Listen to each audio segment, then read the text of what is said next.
Good afternoon, ladies and gentlemen. We're gathered this afternoon for the purpose of celebrating the life and honoring the memory of Dr. Ira Jack Vinson Birdwhistell. On behalf of the Birdwhistell family and on behalf of the trustees, the faculty, the staff, and the students of Georgetown College, we thank you for your presence.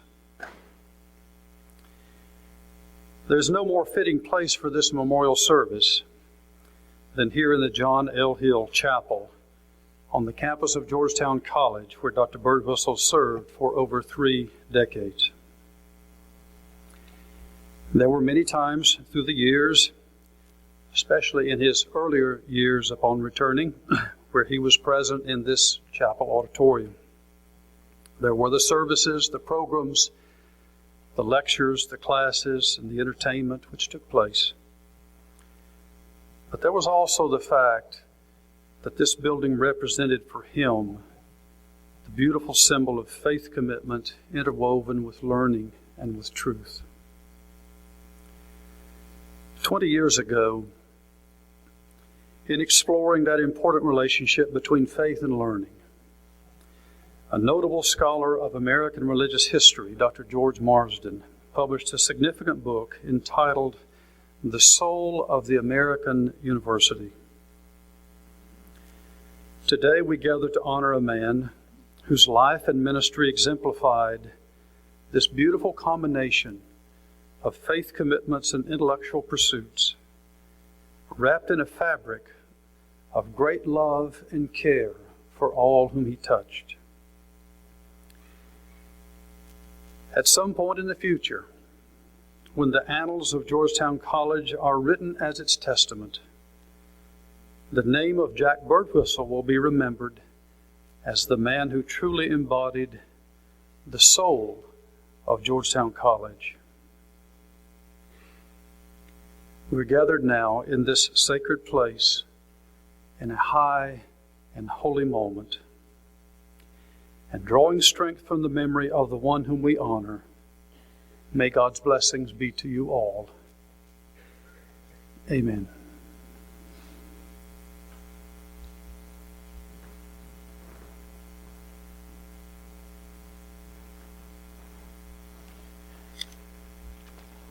On how many occasions did Doc convene with the freshmen for orientation in this room and tell the story of the Wizard of Oz? And tell those who were extremely green that some of us would have issues of the heart, some would have issues of courage, and some would have issues of the brain. I was always glad he threw in Toto, who didn't have a clue. And then he would say, however, there is a huge difference between Jesus and the Wizard of Oz, that flim-flam man. Deep faith and confidence in Jesus. A great soul. Shall we pray? For every book he shared with us,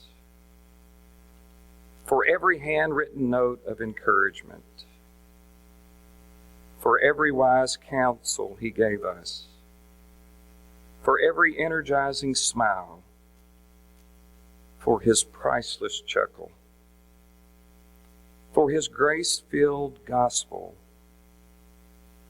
For every class he taught, for every troubled college student he consoled, for every staffer and professor that he made a friend, for every step he took following Jesus in this now completed journey, we say thank you, O God. Jack loved your Jesus, and he loved us too. He knew and practiced your truth, that it is by the way we love one another that people will know that we are truly your friends and disciples. Sprinkle some of Jack's inexhaustible love on us, O God, today, and let us make sure to share the love that he would have shared had he remained here. Burden us with a great debt of gratitude to Jesus and to Jack, to share your love every day in every possible way.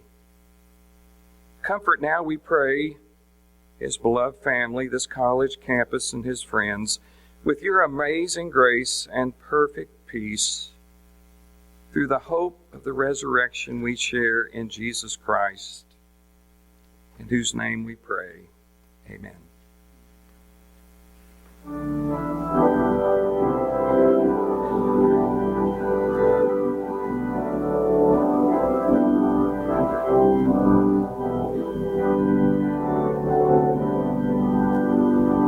How firm a foundation, ye saints of the Lord, is laid for your faith in his excellent word.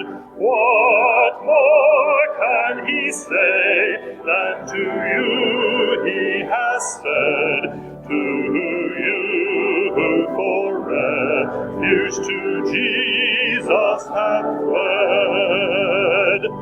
Fear not, I am with thee, O be not dismayed, for I am thy God, and will still give thee aid. I'll strengthen thee, help thee, and cause thee to stand, upheld by my righteous, omnipotent hand.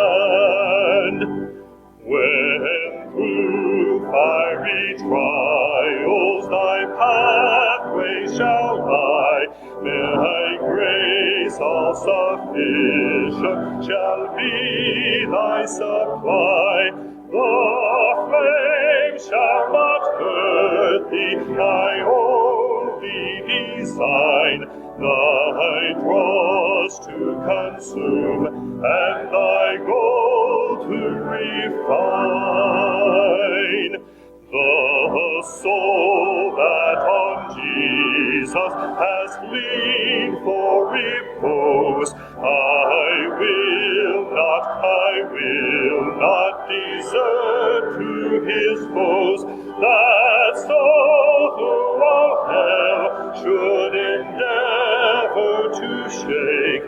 I'll never, no, never forsake.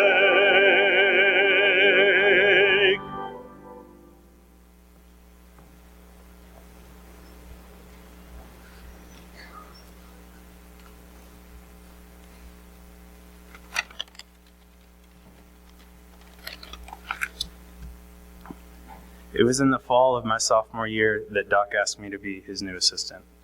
I'd had a couple of classes with him, and I knew I'd definitely want to do it. After all, I knew that this was the guy who I could thank for the free books table, and whom I could thank for half of the books in my library at home, and I know that I'm not the only one who can say that. I could only imagine how many books were in his office.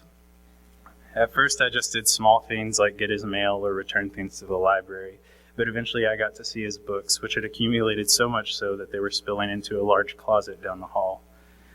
Doc is the only professor I've ever known who had to put a sign outside his door that said, "This is not a free books table, this is an extension of my office." Within a few days, I hadn't gotten it organized at all, but I had finally uncovered the floor. I even discovered a small altar amidst the mess. The next day, he referred to me as a miracle worker in class. I know for sure now that I wasn't the one working miracles. It was here in helping him organize books and deciding which ones to put on the free books table that I truly got to know him. Every once in a while, when he found one that reminded him of me, he'd give it to me and tell me why he thought I'd like it. Other times, he'd give me advice about life. When I told him I was thinking about going to Uganda on a mission trip last summer, he gave me $100 to help me out in going. And when I went, I kept an excessively detailed journal. After returning, I put it all online. Doc printed it out and read the whole thing, all 50 pages of it.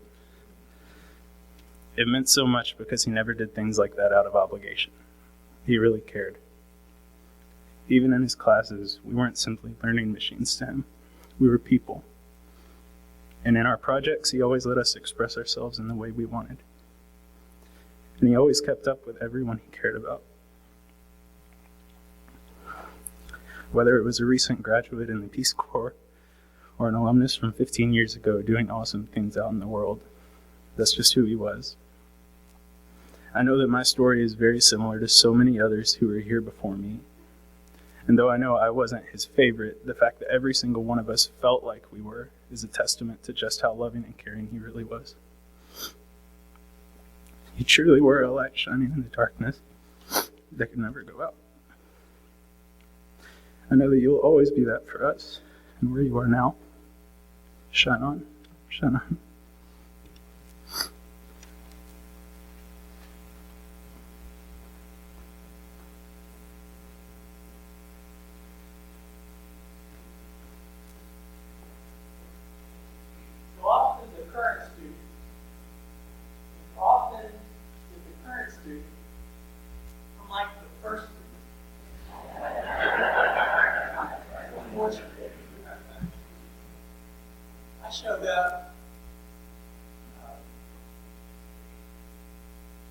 I showed up in the fall of 1980 during Doc's first year.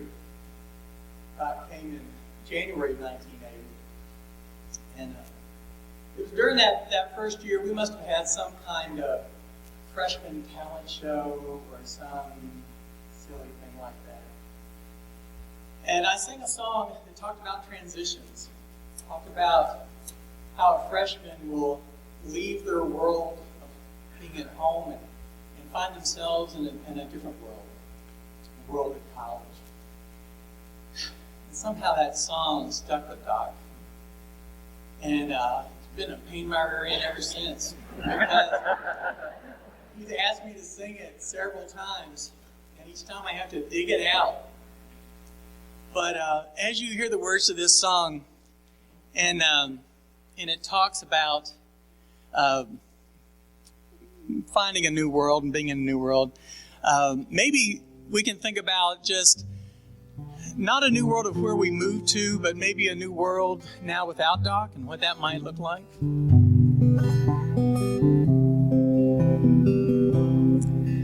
What has happened to my world?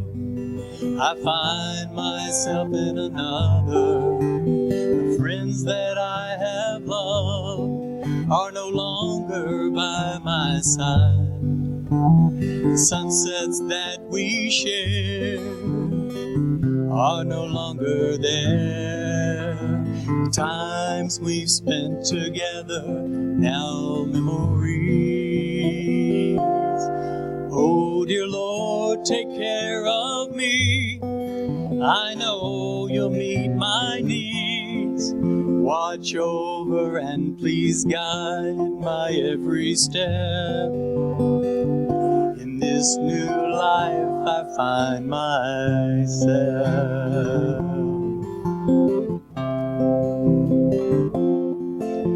The questions that I have can all be answered in truth if I will but seek and ask each one from you.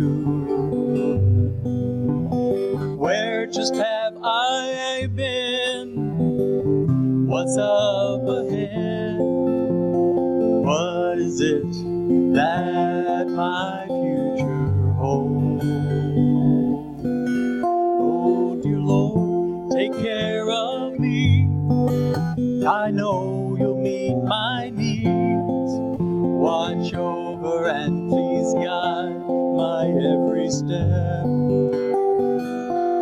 this new life I find myself.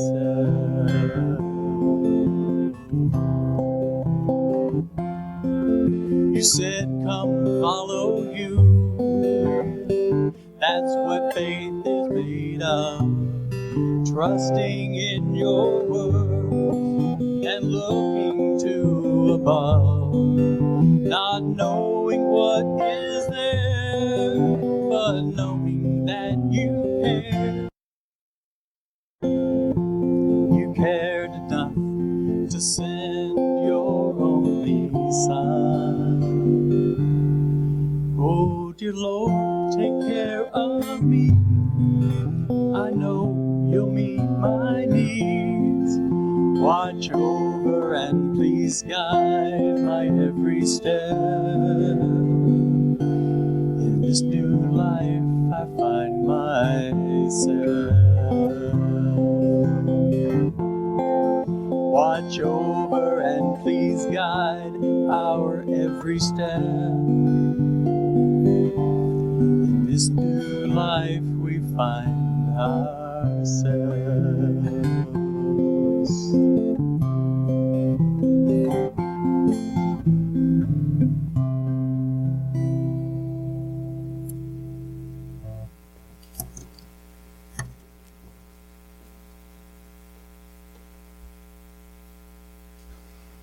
So,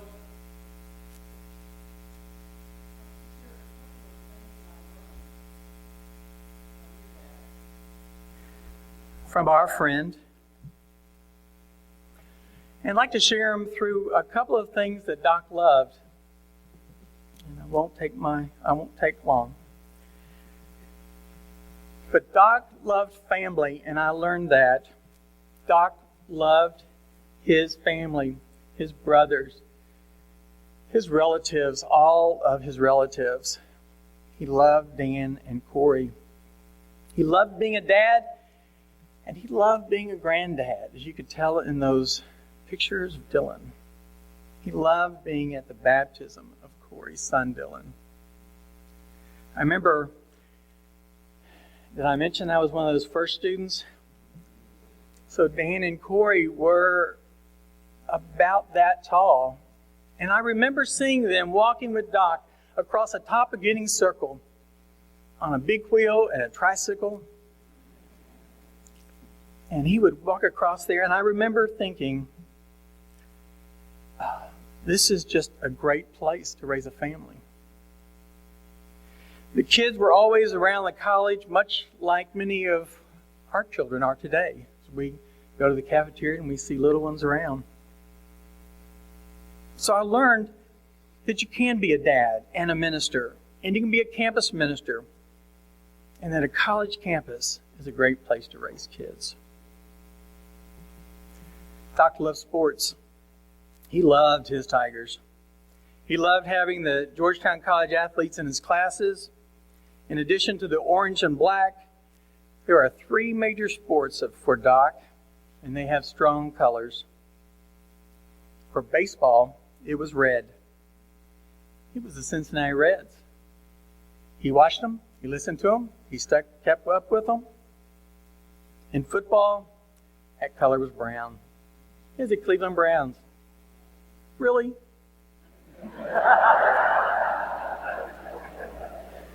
We all love Doc, but who's a Cleveland Browns fan? And in basketball, it was UK blue, as you could tell in the picture that was showing earlier as he was at one of the games. Whether it was going to games, watching on TV, keeping up with players and stats, he loved his sports.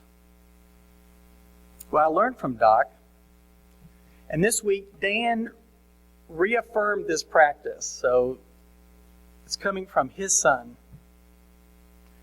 He taught me and told me to go buy the cheapest tickets available for any game, and then after about the 3rd inning, you make your way down to the good seats. I would not lie in this chapel. And I've seen him do it, and I must confess, I've never been able to pull that off like Doc could.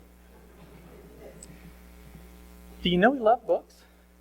Have you seen his office? Austin referred to the office around the office that's in the hallway. He loved to give away books to students. It didn't matter, in person, through the mail, on Doc's book table downstairs. And so he and I would be at a student conference or a convention, and he taught me this: always wait until the last day of the conference to go buy books, because they'll be on sale. He would go through the first of the conference and see what books are there, which ones he wanted. Then he'd wait. And we would show about 2 hours before the conference was over. They had put all these books on sale because who wants to take them home? And he would buy them. So those of us that were recipients of those books, he didn't pay full price for them. I learned the value of lifelong learning, though, because Doc read and was an avid reader. I learned the value of lifelong learning. I learned the value of a good book. And even better, when that good book is 40% off. And we're here because he loved students. He loved teaching them in the classroom. He was our chapel speaker in 2010, and he told a story about when Georgetown needed a fourth member of the religion department, that Dean Beams and Dr. Paul Reddit cooked up a plan by which they offered him the position to join the faculty as a church history person. He said, I recall Paul visiting me in my cluttered office, and by the way, it was cluttered from 1980 on. I was overwhelmed and readily accepted the offer. It remains the single most generous thing anyone has ever done for me. He loved being in the classroom and teaching. Through the years, many of you heard Doc paid for many students to go on mission trips and conferences. Many times Doc would tell me he wanted to pay for a certain student to go somewhere, or sometimes he would just say he wanted to pay for 2, 3, 4, 5 students, and he'd give us money. He wanted students to have the best possible experience, and he was willing to help financially for them to have and know how wonderful a time at Georgetown can be and how wonderful it is to learn about God's love. But it didn't stop there, and students loved him. He was not the most outgoing professor. He was more of an introvert. He didn't seek out students, as you might guess, but over time we sought him out. You would think he would be one who hung out with students in their space, but really, we met him in his. He was not a hugger. That snuggling thing with Dylan only came along when he was a granddad. He was not a hugger. Back in the day, we would do a kind of an icebreaker song. And it went something like this. It was called Shake Another Hand, Shake a Hand Next to You, and you'd start shaking hands. And then it grew a little bit. You'd say, rub a back next to you, rub another back, and sing this song, and we'd rub each other's back. And that song would progress to hug another neck, hug a neck next to you. And you start hugging people. And Doc would leave the room. He could back out of a room. There was a guy that he and I played guitars a lot in those days, George Wood and I. We would play this song knowing that Doc was backing out. And it became fun to just kind of watch. At what point in the song would he back out? He would stick around for shaking another hand, but the back, no. Hug another neck? Oh, no. That song could back him out of a room faster than anything. But I learned to see from Doc, I learned to see the potential in each student, even when they didn't see it in themselves. Doc did that for me. He's done it for Austin. He's done it for hundreds of you. I've tried to do the same thing for my over 30 years now of ministry. He said each student has a light. They each have a purpose for their lives. Maybe this helps explain his signature, Shine On. He loved Georgetown College. As a student, as a campus minister, as a professor, it was in his blood. It was his life. He talked about retiring, but he didn't, and he couldn't. May our light shine on. Shine on, Doc.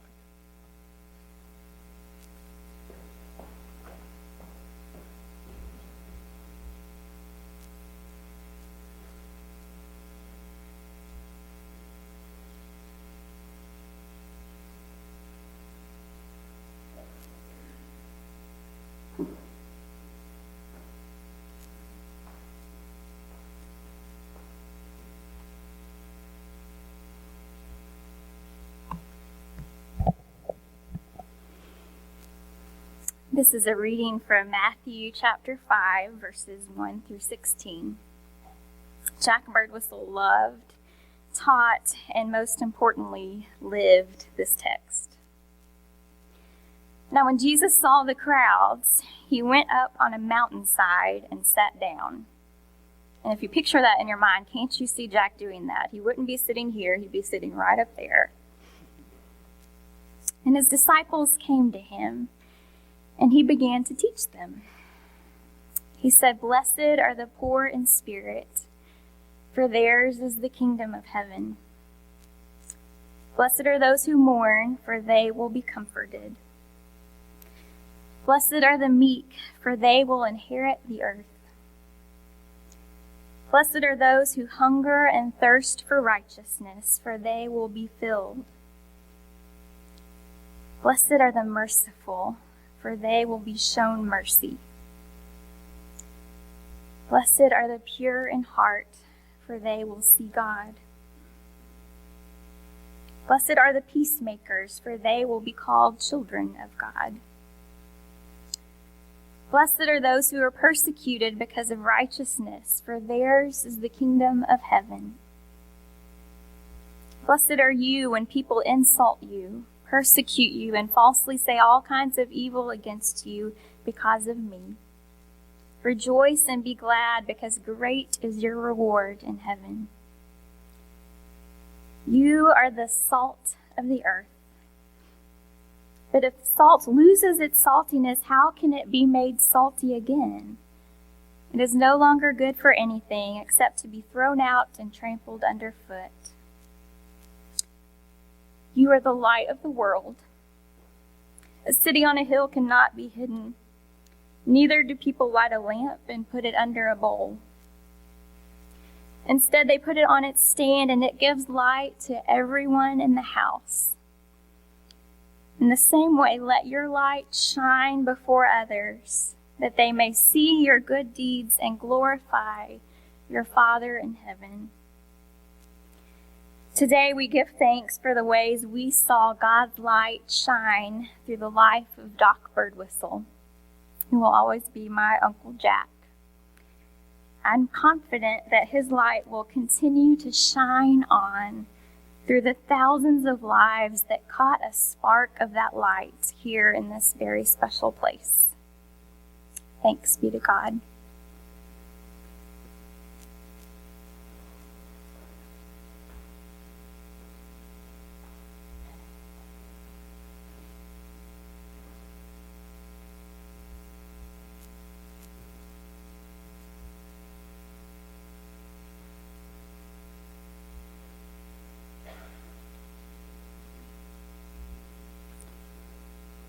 Dr. Jack Birdwhistell was already an institution at Georgetown College when I came here in the fall of 1986. He was the college chaplain, the senior BSU director among Kentucky Baptists, a church historian with an enviable list of publications, an excellent and beloved part-time instructor in the religion department, and a giant and a prince of a man. He and I and our families became fast friends here, both at Georgetown College and at Faith Baptist Church. Many discussions about our favorite teams spiced his and my relationship. He was a fan of the Cincinnati Reds and the Cleveland Browns. I of the St. Louis Cardinals and the Cincinnati Bengals. Our two sons spent afternoons together on campus after school, being sure to avoid being spotted by either father unless they needed something like money. The truth of the matter is that Jack already loved the classroom, the interaction with students, opening up issues and questions with such ease that students always thought they already knew what Jack was explaining, even though they didn't. That was not his first teaching experience. He had taught at the Southern Baptist Theological Seminary, though there was no opening for a regular professor, so he left for the pastorate before coming to Georgetown. He began teaching a single course per semester at Georgetown before I arrived in 1986. From the beginning, he loved being a professor, rubbing shoulders with colleagues, never criticizing, always supporting, never trying to stand in the spotlight. His aim in the classroom was always to help students think through biblical, theological, ethical, and personal problems and issues. And he saw the best in the conclusions they came up with. He always allowed them to hold or amend their views. Jack was so good at teaching, in fact, that in a couple of years after my coming to Georgetown, I began asking him to teach 2 courses a semester, a practice that the Kentucky Baptist Convention student department wanted him to cut back to a course. They were, after all, paying half his salary, the college the other half for him to be chaplain and BSU director, and the religion department was getting a half-time professor for peanuts. And if you'll excuse me, I'm fighting tears. Just a minute.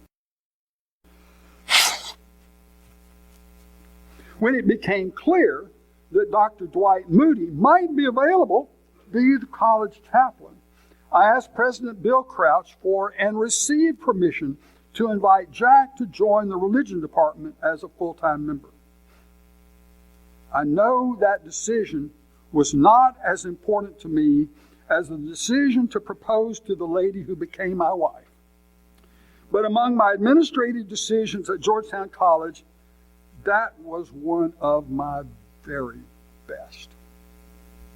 Parenthetically, I think the department hired brilliantly while I was at the helm. Jack already was a popular professor, perhaps the best liked in the department. I wasn't. And one of the students' favorites. Why not? He taught clearly, even brilliantly. He listened dutifully. He gave advice rarely. He assisted always. He had a marvelous sense of humor and laughed contagiously. He taught by leading, asking, and helping, not by telling and demanding. Students loved him. I do not know if the grades he assigned were higher and lower than others in the department. I did not care. Frankly, I do not know how my own grading stacked up against others. I never even tried to check, and no one ever told me to do so or complained about any of us.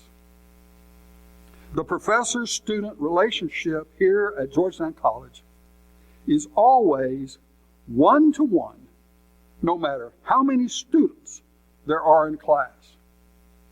I do know this, however. Jack's classes were always full. Students always believed they had been well taught and had been helped into becoming better persons and better Christians. My dear friend Jack,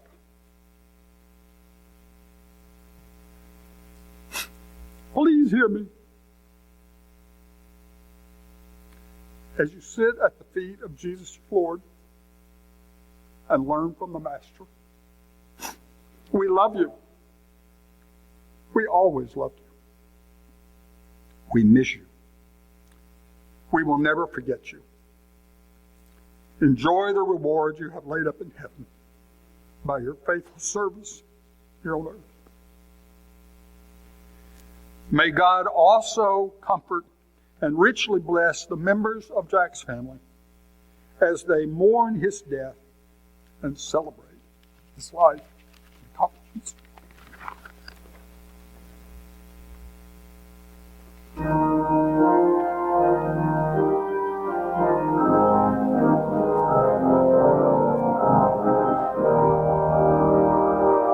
We are travelers on a journey, fellow pilgrims on the road. We are here to help each other walk the mile and bear the load.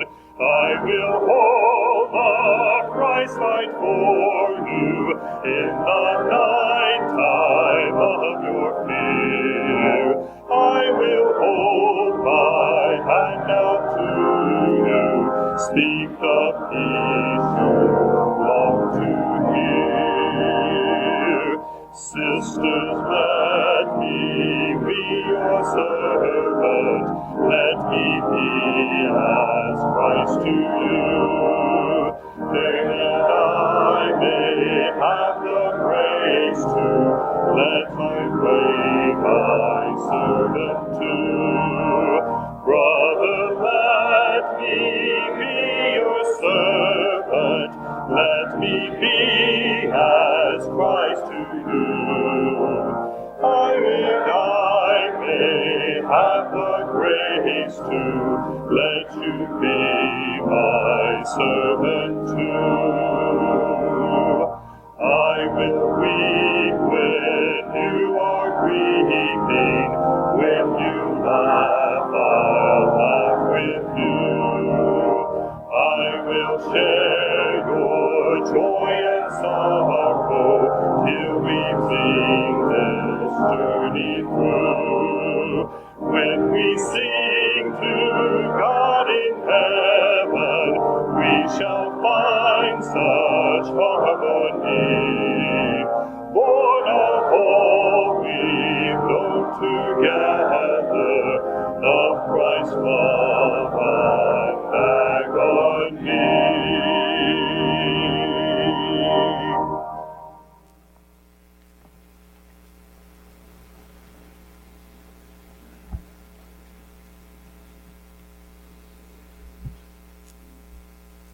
When I became president of Baptist Seminary of Kentucky, Doc would sometimes call me Prez or Mr. Prez, and sometimes with a deferential nod and a hand gesture.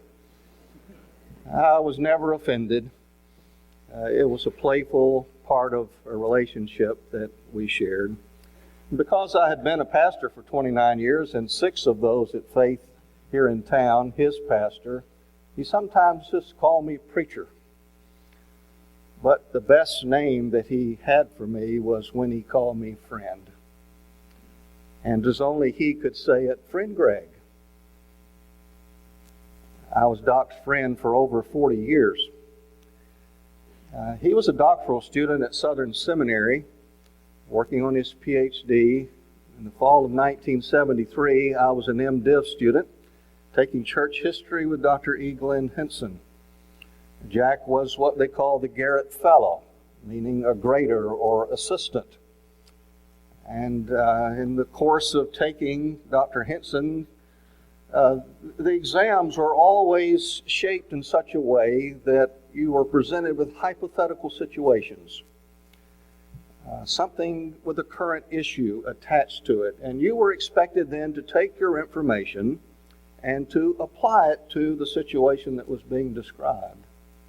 It was something that Doc knew how to do well, and he knew how then to share it with a student like me who needed help understanding how this worked. And although we weren't close friends at that time, I was already the recipient of his discerning mind, his wise counsel, and his willingness to share his insights.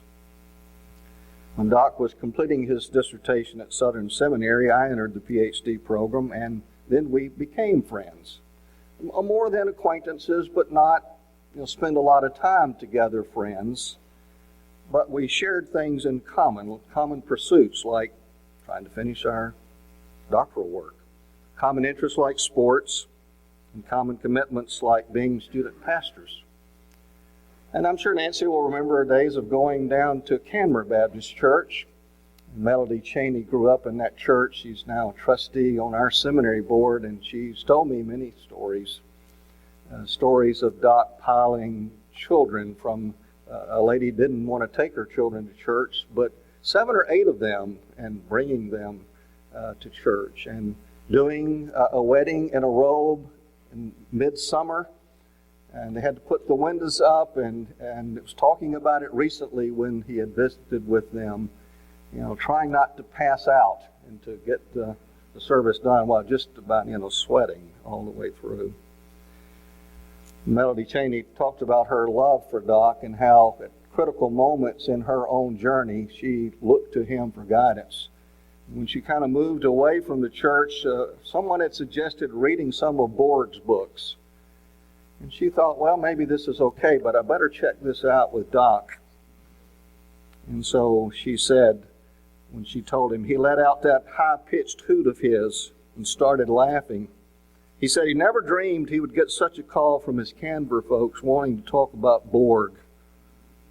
Doc helped her with her feelings and her circumstances and moved her back into the flow of Canberra Baptist Church. And through the years, I came to appreciate Doc's friendship more and more. On several occasions, as has been referenced, he put his abilities to excellent use by writing local church histories and, from time to time, associational histories. Near the time of my pastorate at First Baptist Murray, I had invited him to write a history of that historic church on the occasion of its 150th anniversary. I wasn't sure if I could say sesquicentennial. We spent a lot of time together thinking about that significant church down in Murray, Kentucky, western Kentucky. Let me just say, without providing the details, that he was a master at dealing with information, personalities, issues with integrity and yet delicately. The history is very well written. As a pastor in Murray, I received a call from Dr. Bob Krushwitz, who was philosophy professor here at Georgetown College, whose father's service some of us attended this morning. I know Bob wished he could be with us today. But he was the chair of the search committee at Faith Baptist Church. Doc was a member.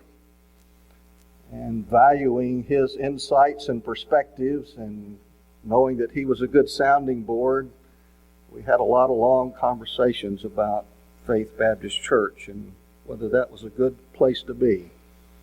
Our friendship let him speak clearly, but as already been suggested, he never told you what to do.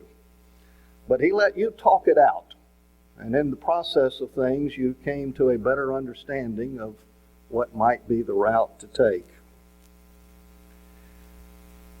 I don't think he missed the mark on hardly anything. If he was off on something, time has proven, history has indicated, looking back, how accurate he was in assessing things. But he was wrong on one. I had told him what opening words I wanted to use in my trial sermon at Faith. He did not think it was a good idea. He was really a little more forceful than usual to direct me away from that, but I did it anyway.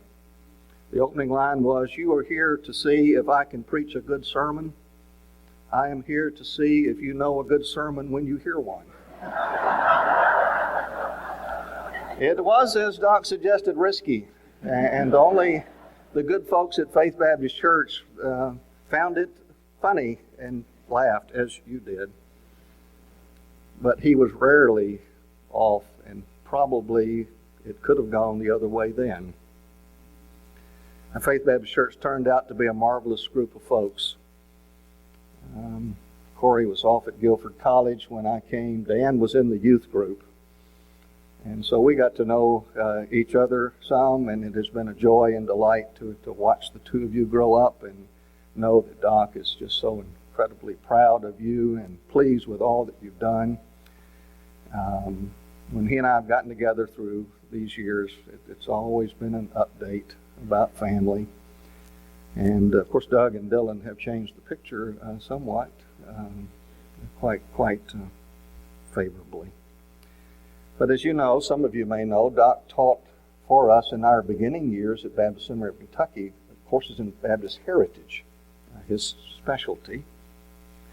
And we recently completed funding for an office in our seminary. We're in the LRC. That is named for Jack Birdwhistell. Appropriately, Dr. John Inscore Essick, who teaches church history and Baptist heritage, resides in that office, and so is carrying on this well-instructed direction in church history and Baptist heritage. And we're pleased to have the Birdwhistell name associated with us. Karen Birdwhistell has been on our board of trustees as well. What most folks don't know is how many long and thoughtful conversations Doc and I had when the seminary came calling and asking me to consider being president. I was on the committee.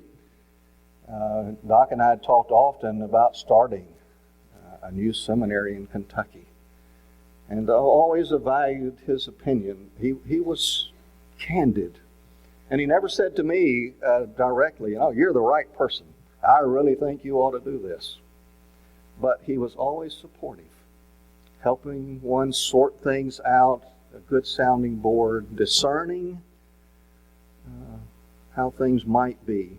And I have always valued that. Many of you have had those kinds of experiences with Doc. He was remarkable in almost any way you can measure. And the impact of what he has accomplished through the years really can't be measured. It's kind of like throwing that proverbial rock in the body of water, and the ripples just keep going and going. And so it is. I've discovered some of the particular interest of Doc. He was, as I would say, a friend for all seasons. Football season, basketball season, baseball season. We've covered some of the sports. I did it a little differently, HK, picking up some of the colors to say he was a friend for all the calendar seasons with their distinctive colors. Fall, of course, orange of Georgetown. The leaves are orange in the fall. It's a beautiful time of the year. And for Doc, anything orange and black anytime was wonderful. Good for all seasons. Winter, of course, was the browns, as already said, sometimes covered with a little bit of white, as we are experiencing now in this winter. From a trip to Cleveland, I brought Doc some Browns memorabilia.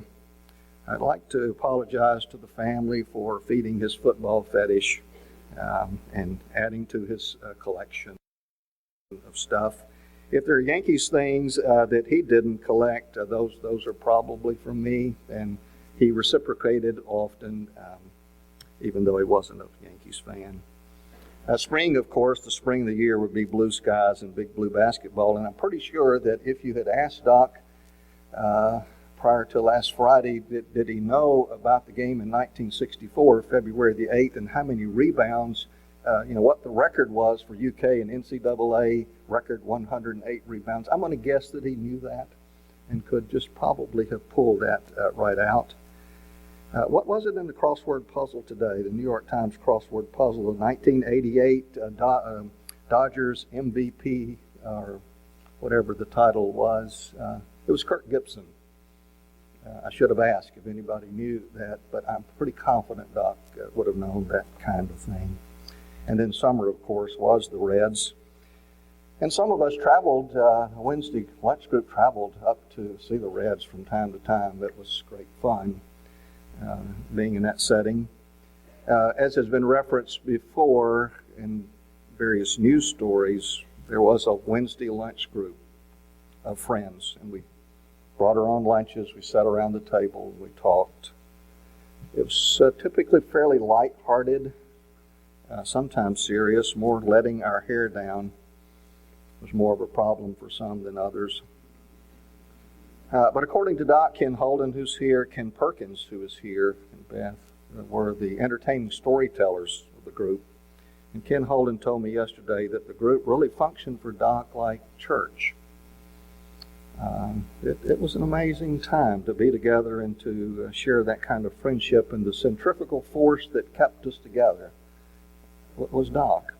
And to use his words quoted in the newspaper, the group was a refuge from the storm, because we all have our ups and downs, and that was a place where friendship could be trusted and things shared. I emailed him this summer about going to see the Reds, 4 of us. And it's a follow-up to a face-to-face conversation at his office. He was in the chair. I was standing at the edge. That, it's about as far as you could go. In honor of Doc, I prepared my reflections for today around a very cluttered dining room table. It's the same table where Nell and I hosted the Wednesday lunch group for boiled shrimp, and he always loved those things. His email response to me was, "Red's game is a no-go, friend. Just not up to it." I suppose that was a clue. So we did go to our usual place for lunch, Wallace Station, tuna, Diet Coke. We talked. We visited about family. We solved the college's problems, Dr. Green. I'd be glad to share those solutions with you. We solved the seminary's problems. He was a friend for all problems. So we gathered today with Doc's family to remember Doc's ministry of friendship and care. I suppose he learned it from family growing up. I suppose he learned those small town values in Lawrenceburg. But I would suggest to you that he learned about friendship in addition from the pages of the New Testament. Greek philosophers back in the era in which the New Testament was written discussed friendship. And Tom Long has suggested that friendship in the letter of the Philippians is about servants, slaves, not of the involuntary sort, but of the voluntary, of pouring out your life into another's, into the friendship of another. I would suggest to you that Doc knew that better than anybody I know, of how to give of himself.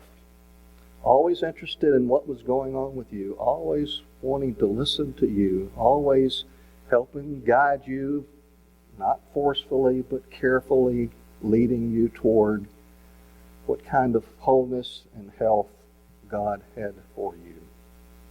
Friends and friendship. Now, Apostle Paul said that we have that example in Christ, the model of friendship, the one who gave himself up for us all, and I think that is where Doc learned this and practiced this. There is so much to say, and I expect I am over my time already. Our pastor will bring all of this together. But we're thankful for the friendship that we have had in Doc. Thankful for the richness of his life and what he shared with us out of that richness. I'd expected him to speak at my funeral. I'd asked him, and he had agreed. But as we think about seasons, we all look forward to spring, especially now. Probably Doc's favorite season. Flowers coming up, and all the good things that come with coming out of winter and into spring. And on the church's calendar, we're about to head into Lent. But Easter season is not far behind, when we celebrate resurrection and life and the newness of that. With great appreciation for Doc as a friend to all of us. We do hope that the Easter light reflects, as it has out of his life, on all of us, and that we too shine on.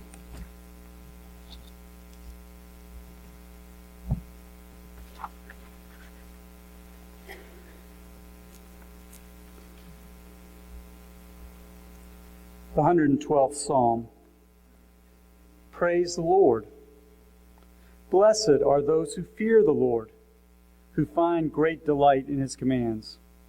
Their children will be mighty in the land. The generation of the upright will be blessed. Wealth and riches in their houses, and their righteousness endures forever.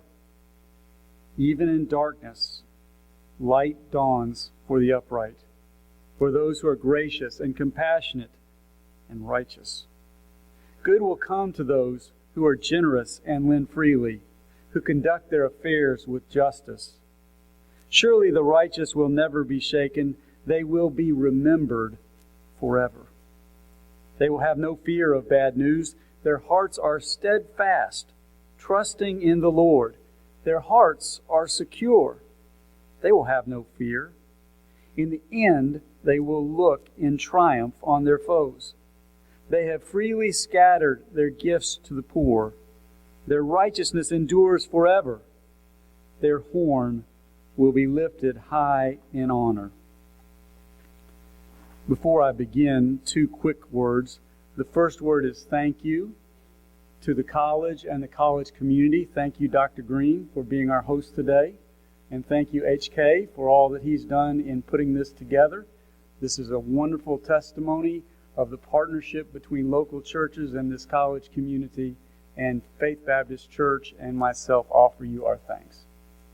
The second word is actually Judd. How that's not been said, I don't know. I never had a conversation with Doc where she was not named.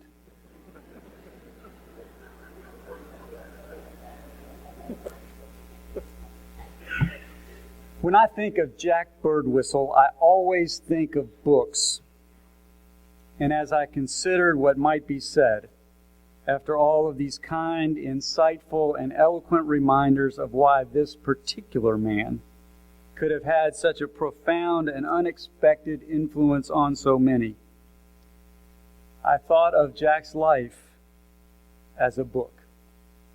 I can see it sitting there. It's not one of those fancy books, the ones with goatskin leather covers, vellum pages, and gold embossing that sit up on that shelf unused to impress your visitors. It is a dog-eared paperback with creased spine, used, loved, barely still holding together. The kind of book that is most at home in a place like Jack's office, practicing that special magic that some books have of magnetized pages so that they always seem to be in a clump of tomes.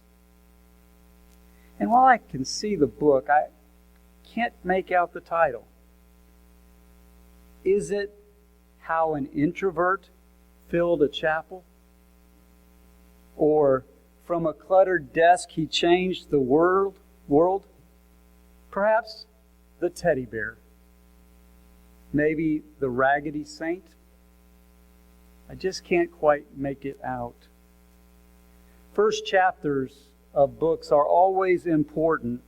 Doc's first chapter began in Lawrenceburg, Kentucky, where he was on the leading edge of the baby boom that defined and redefined the United States after World War II. There in a town he sometimes referred to as Mayberry, he lived the classic small-town life. It was there he made a commitment to Christ that he kept his entire life, being baptized at age 9 into the Sand Spring Baptist Church. He grew up with his 2 brothers, Ben and Mark, in a house on Main Street nearby those of other relatives. He learned to work at the model market where his parents were the proprietors. The store was named Model because it was to be the future of modern grocery stores. Imagine that, the future in Lawrenceburg. In a world still starkly divided by race, he saw the way his father ran the business. At his dad's funeral, he and his brothers were approached by many of their African American customers who had become friends. And they told the boys that their dad had showed them they were equal before anyone had told them they were. A model market, indeed. It inspired he and his brothers to their commitment to equality, a legacy attested to by the closing of this service by our college gospel choir, who approached me to ask if they could sing at this service because Jack had meant so much to them. He was a proud 1964 graduate of Anderson County High School, where he played 2 years of varsity basketball. To hear Doc tell it he was mediocre, to hear his brother Mark he was the star of the team.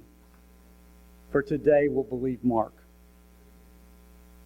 Knowing him only later in life, though, I have trouble imagining him racing down the floor.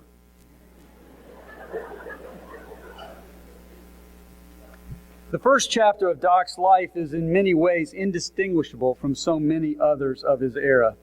And yet, even in those early days, there was a certain attractive light to his life.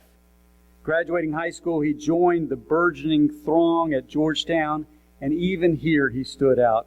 It is my understanding that when he arrived on campus as a freshman, he did not run for class president, and yet was still elected.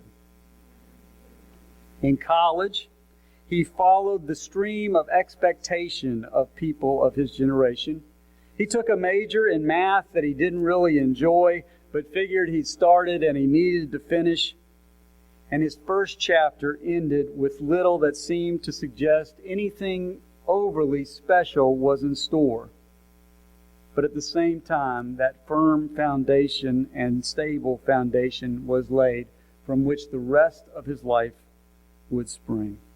There are some here today who appear in that first chapter of that book.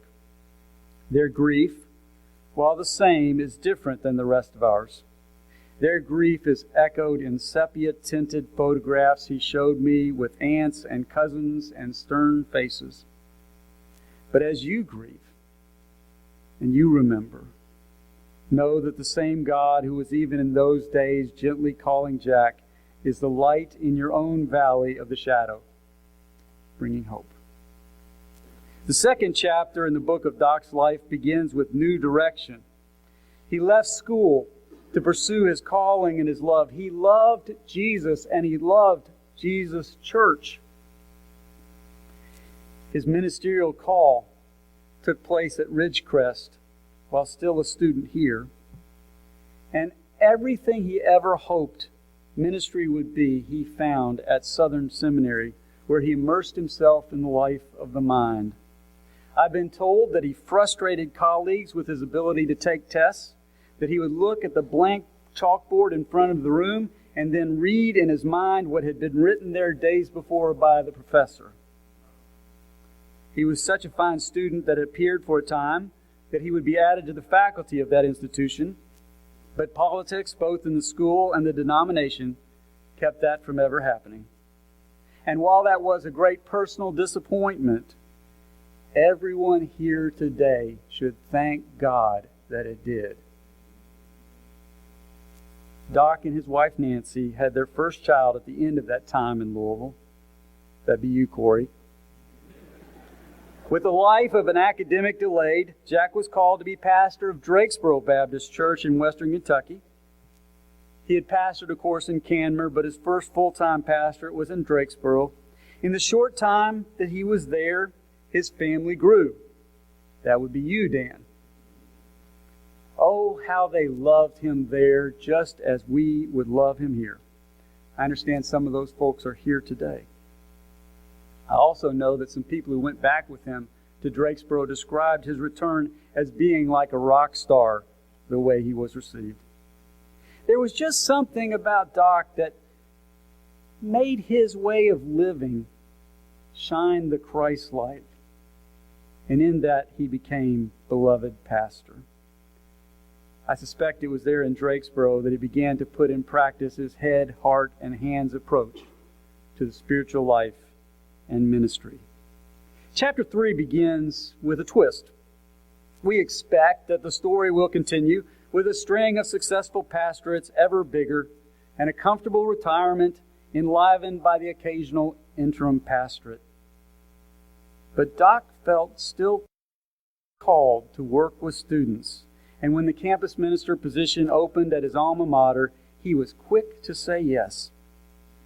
During some of the happiest days of his life, Doc interacted with students in ways that made a lasting difference in their lives.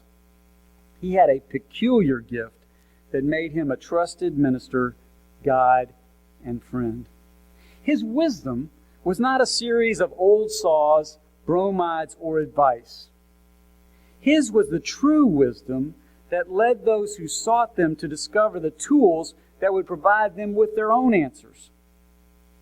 He fanned the flame of faith in all who came to him, no matter their background. They did not leave as clones, believing what Jack believed, but they left believing in who Jack believed in, and followed Jesus in their own disparate yet faithful fashion. These were the days when Dan Corey would ride the big wheel, the BSU would work the infield at the Derby, when HK was a young worship leader in jeans with his guitar, if you can imagine that. This chapter is filled with stories like that, and reads in some ways like a genealogy from Genesis, a seemingly endless repetition of the same story, with only the names changing. But in each case, not anonymous names, but particular people. Many in the seats here today or watching on the live stream, we are all known and mentioned by name in Doc's book. There was, after 17 years, the transition from beloved campus minister, and by that I mean not just to students, but to staff and others, the transition from campus minister to faculty member. And in that transition, he accomplished the almost impossible feat of teaching classes and yet never going to faculty meetings. And never working on any committees. I am fairly certain that under Dr. Green's leadership, that loophole will be closed. Even as he was called professor or teacher, he continued to be minister, working with those who were struggling in his class, being a kind, patient ear, being Doc. I noticed in looking at pictures that he always seems to be in the back of the group, almost as if he's trying to edge away. It occurs to me, though, that those pictures may be what best encapsulates his legacy. He made a difference here because he stood behind and encouraged others as they took the lead. It is almost as if he spent his ministry carrying the lantern behind them so that they could find their own way. Good old Doc, he always had your back. The final chapter of his life began with sadness. A failed marriage, the death of those he cared for in the generation above him, failing sight and a body that was troubled with arthritis. And this story might be a tragedy if it ended there. But then came Facebook. A virtual reality where his physical realities receded to the background. It was a rebirth. And then came Dylan. And that picture in the pocket. And those gnarled arthritic hands with such thick fingers scrambling into that pocket to pull out that picture and show you his grandson. And it was as if he had new life again, young again. He organized family reunions at Shaker Village, began going to some games again and events when Dan was in town. He started Doc's books where he could share his love and create community. In a way, aren't we all, each of us, one of Doc's books? He lived his final days with a smile on his face. When a book concludes, there is always a little sadness, even when the ending is happy. Our sojourn in another world is brought to an end. Sometimes the author will include an afterword to assure us that everything turned out okay. In our sadness today, at the turning of Doc's last page, his faith has provided us with that afterward, with assurance that he now is resting eternally in the embrace of God, perhaps uncomfortably because he's not much of a hugger. But I suspect that even that has been overcome as his faith has been made sight, and he is at one with the light of God's grace and love, that same light he so generously shared with others throughout his life.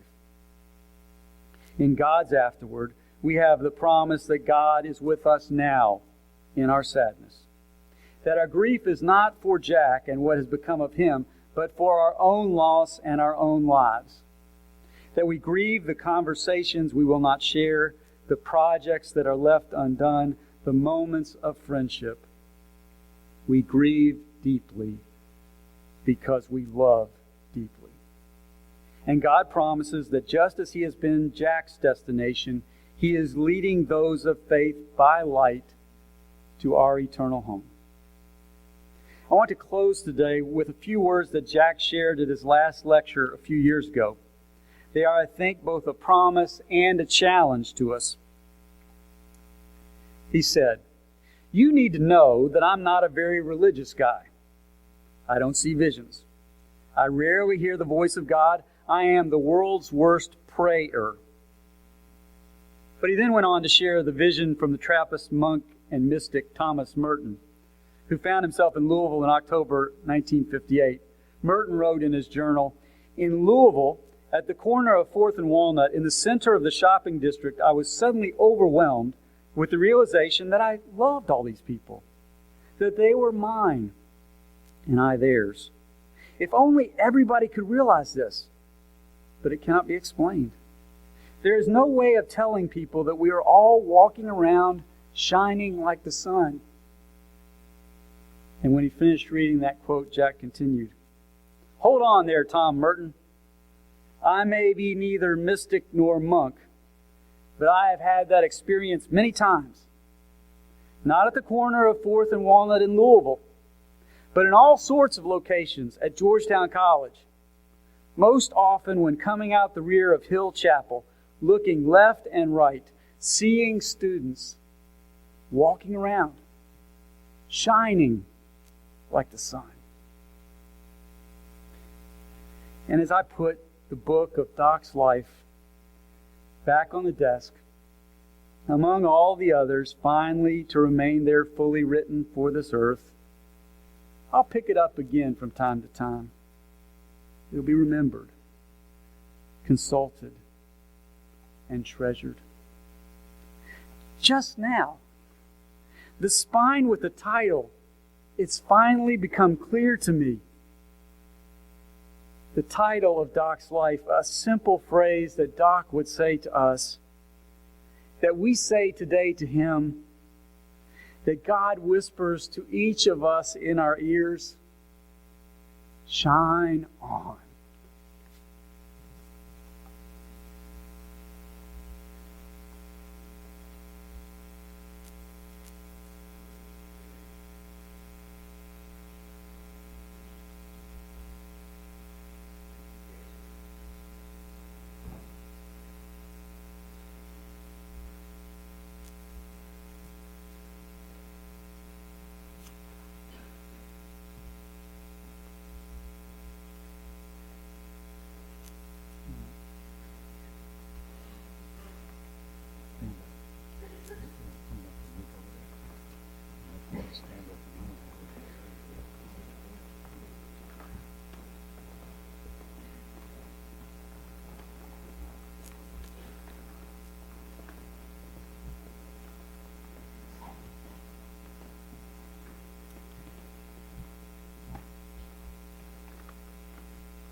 We've come to the end,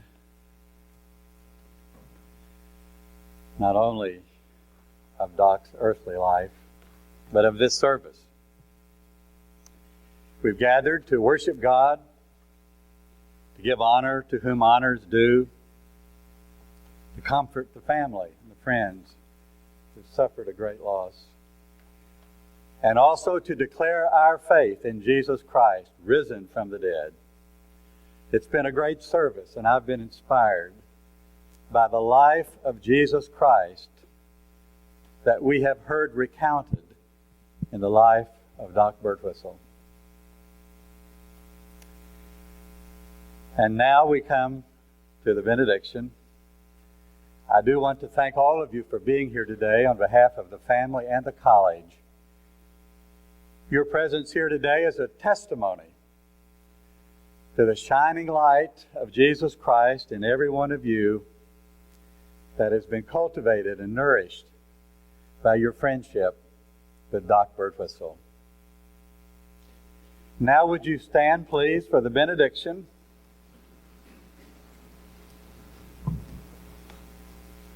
And remain standing after the benediction for the recessional led by the gospel choir here at the college.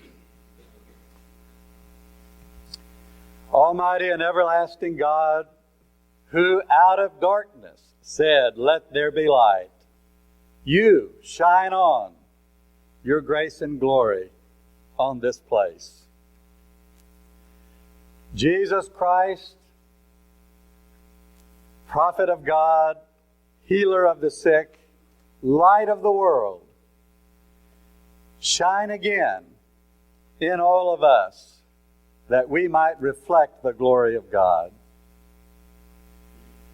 All of you here today, friends and family of Jack Birdwhistell, shine on with the love and grace and mercy that you have received from God through Doc Birdwhistell.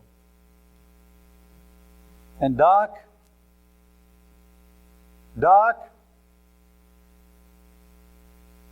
from your seat in the balcony of heaven, shine on. Shine on, Doc. We love you. We love you, Doc. God bless you.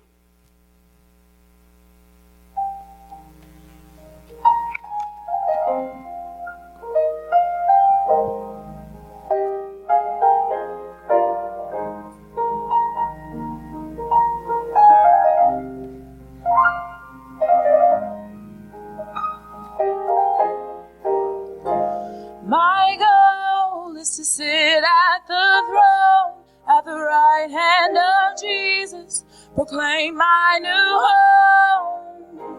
My goal is to sit at the throne, at the right hand of Jesus, proclaim my new home.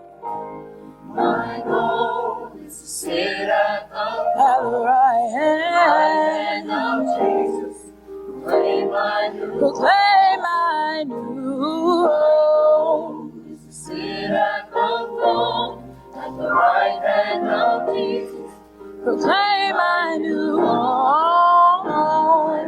Oh, it is heaven. My reward is heaven.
Amen.